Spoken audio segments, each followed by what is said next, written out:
వీక్‌కి 2 సండేస్ ఉంటే బావుండు కదా!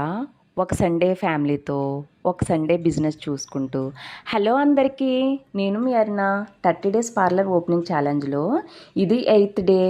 సో, ఈరోజు మార్నింగ్ ఎప్పటిలాగే 10కి కాకుండా 10:30కి పార్లర్‌కొచ్చాను.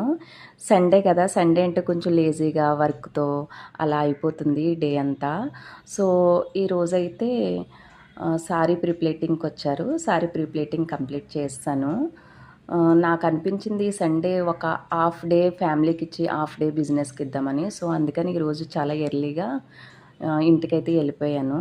సో తర్వాత ఒక ముగ్గురు అయితే ఐబ్రోస్కి వచ్చారు. ముగ్గురి నేను వీడియోస్ అయితే తీయలేదు. ఈ కస్టమర్ ఎప్పుడు వచ్చినా చాలా థిన్గా ఐబ్రోస్ చేయించుకుంటారు, కొంచెం మంది బ్రాడ్గా చేయించుకుంటారు. సో తిన ఐబ్రో అయితే ఇది. ఇంకా తర్వాత హెయిర్ కట్కి వచ్చారు. హెయిర్ కట్ కూడా చేస్తాను. ఇంక కట్ చేశాక నేను పార్లర్ క్లోజ్ చేస్తాను. చాలా ఎర్లీగా పార్లర్ అయితే క్లోజ్ చేస్తాను. ఇంతేనండి ఈరోజుకి. Bye bye.